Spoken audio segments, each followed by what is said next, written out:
Hey everyone, welcome to today's video. So today's video, I wanted to talk about how I feel or how I think the community is looking at the Division 2's upcoming changes right now. So first of all, there are people who are in the camp of, I can't believe they're changing everything that I've actually put together. All my 17 builds, they're all going to be very different.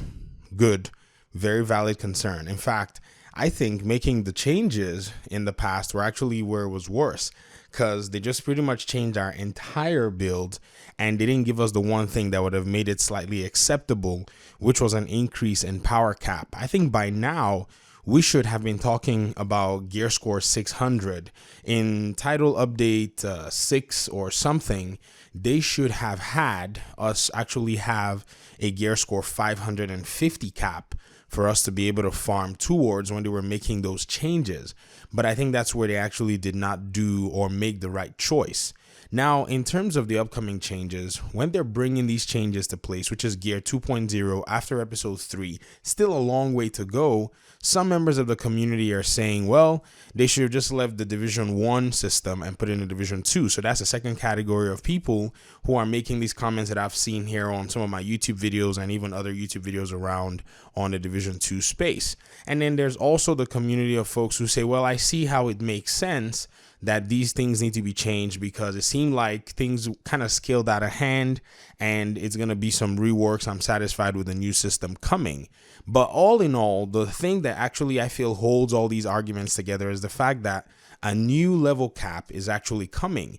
And why a lot of people are still indifferent in these three categories is because they've not necessarily communicated much more clearly what this level cap will look like. Are we looking at gear score 550? Are we looking at gear score 600? What are the numbers in place? Because if you tell somebody we're moving to, our gear score cap, it has to be significant enough. The stats have to be significant enough to justify them having to farm everything else. Because if you look at it from this logical sense, I think it makes a lot of sense. The developers have actually said this, but it's something that we already know. If they were going to be improving the power cap and leaving the gear system as it was, you would still have to be farming gear that is better and more powerful. So in regard to answering the question, am I going to have to farm again? You would have had to anyways if they added another gear score cap. I think that's one way to have looked at it, but they need to communicate what that gear score cap is and what they feel like the mathematical difference is to players so that it's worth for them to farm. So if they do this, I feel like the momentum that they're gathering right now in actually stirring up discussions in the community can start to move towards community, acceptance in terms of what they're doing. And then I think the next thing they need to do is they need to start addressing, and this is something that is a hot topic with a lot of people, they need to start addressing what in the world people who paid for things like the Ultimate Edition or people who paid for the Gold Edition, actually did pay for. Now, everybody knows that what we paid for were special, these classified missions and 7-day early access and maybe a few more perks. But I don't think at this point those things actually, kind of suffice, because the so-called missions that were added for year 1 did not seem up to par. And if everybody was able to kind of just get it afterwards, then I don't think it was worth the extra money that was actually charged in order for the, much bigger copies of the game in terms of Gold and Ultimate Edition. Now, I have to say this. In terms of the Division 1, initially, a lot of people who bought the Gold Edition and who bought the really expensive editions of the game actually felt the same way that a lot of Gold Edition and Ultimate Edition players feel now at this particular date. I remember when I was running on PS4, one of the agents that I was running with, he said, he got the Division as a gift, and it was, I think, the Gold Edition, and it cost like $100 and something. His wife had bought it for him, and he felt really betrayed in buying it, especially that time that Xbox and PC had a 30-day early access to some of the content before PlayStation. I don't know if some of you remember that period when we on PlayStation were literally just watching all the content unfold 30 days before we could even touch it. It's like we were playing two different Division games on the two different platforms. And so in this sense, I feel like they need to now bring something to let the big episode buyers, people who bought the big editions, feel like, yes, we're actually compensating or putting something in front of you so that you feel like, you paid for something that will be worth your money. In the Division 1, what they did was they did those supply drops that were there for season pass holders. Now, because they had dropped a lot of new content, it was actually decent enough for us to say, sure, this looks like something good, but let's go play Dragon's Nest. Let's go deal with Underground. Let's go deal with Survival. Those content pieces were there. And so necessarily it seemed like, people were willing to put that aside.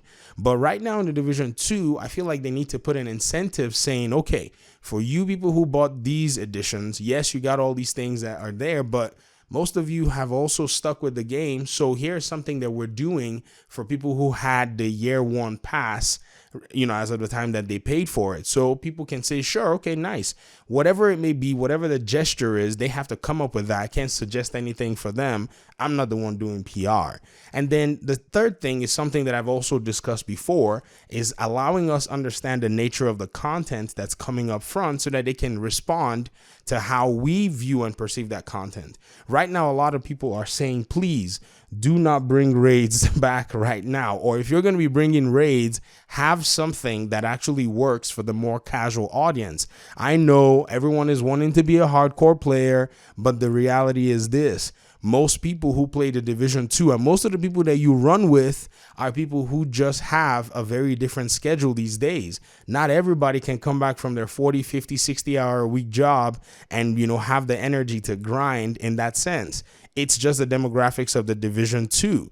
I mean, it's not like we're playing some other, game here where people have, more time than usual. Like if you're playing maybe FIFA or Fortnite or even COD, which are widely played games, with the spanning through different demographics, then you can find people to run, those games with or play against or play with. But in terms of the Division 2, your community is very limited to a specific demographics.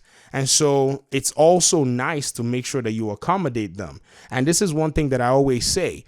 A casual gamer used to at one point, in most cases, be a hardcore gamer. So if many people are saying, oh, you casual gamers, blah, blah, blah, blah, blah. Well, you're talking to somebody who may be in their 50s and, has other things that they're doing or in their 40s. But back in the days in their 20s, they probably grinded more than you can ever grind right now. And so that's just the situation. So if Massive really wants to continue to push forward and gather momentum and rally people around their game, I feel like these are some of the things that they need to start implementing right now.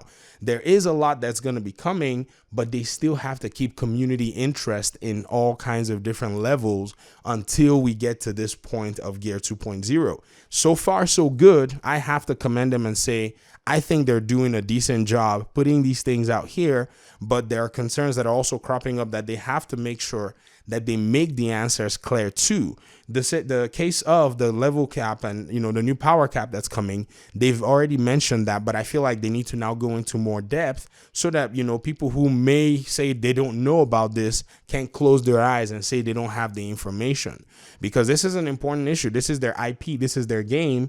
And if they really want to get this game resurrected, then these are the things I feel that they must do right now. So the community right now is having these discussions, talking. And I remember, even in Division 1, before we reached that place where, the content really dropped, there were also these kinds of whisperings in the community as well. But the only difference was when the content dropped back then, it was actually pretty good. Right now, we have no idea what the content's going to look like. And so we can only go from, just a place of saying, we hope it's actually going to be good. But this is not Division 1. This is Division 2. And this is a different time. So I feel like then and now things are slightly different, and they can start sharing some, information, start sharing some highlights of things that might be coming after episode 3. So this is the video I wanted to make. I wanted to just share this with the community. Let me hear your thoughts in the comment section. Let's keep this conversation going. I know many of the Division players that have played this game do not want to see this game go to waste. We want to see the game succeed. And if the game can come back, in a much better state than it currently is or that it currently was, then it's something that we definitely will be happy to, pick it back up and play again. That's it for me. Thank you very much for your time and audience, and I'll see you in my next video. Peace.